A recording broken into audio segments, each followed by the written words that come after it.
আপনি কোন পলিটেকনিক থেকে আমাদের ট্রাস্ট অটোমেশনে ইন্ডাস্ট্রিয়াল ট্রেনিং এর জন্য আসছেন?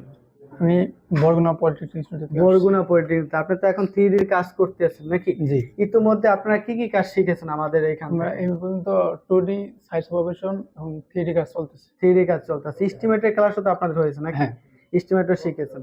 আপনাদের কলেজ থেকে যদি পরবর্তীতে যারা আসবে তাদের উদ্দেশ্যে কি বলবেন? বলবো যে ট্রেনিং সেন্টার অনেক ভালো, গেলে কাজ শিখতে শিখে ভালো শেখায়। আপনারা শিখে prefer কি করবো। স্যাটিসফাই? হ্যাঁ। এই যে আপনাদেরকে যে প্রতিশ্রুতি দেওয়া হয়েছিল যে আপনাদেরকে অটোক্যাড 2D 3D ম্যাক্স শিখাবো, অনেকেই বলছে যে 3 মাসে শেখা সম্ভব না, কিন্তু আপনারা তো শিখেছেন। তাদের যারা বলছে শেখা সম্ভব না তাদের উদ্দেশ্যে কি বলবেন? 3 মাসে অনেক কিছু শেখা যায়, যদি রেগুলারলি প্র্যাকটিস করা যায়, কাজ করা যায়, সময় নিয়ে বসে থেকে কাজ করা যায়, অনেক কিছু শেখা যাবে যদি নিজের আগ্রহটা একটু থাকে। থাকে। তাহলে আপনারা অনেক তো কিছু শিখতে শেখা যাবে। পেরেছেন নাকি? জি। তো আপনারা তো শুনলেন আমাদের স্টুডেন্টের কাছ থেকে। তাই পরবর্তীতে যারা আমাদের প্রতিষ্ঠানে ইন্ডাস্ট্রিয়াল ট্রেনিং করবেন এবং নিজেকে একজন দক্ষ ইঞ্জিনিয়ার হিসেবে তৈরি করতে চান, তারা অবশ্যই আমাদের প্রতিষ্ঠান ভিজিট করুন এবং আমাদের সম্পর্কে জানতে দ্রুত আমাকে ইনবক্সে মেসেজ করুন। ধন্যবাদ।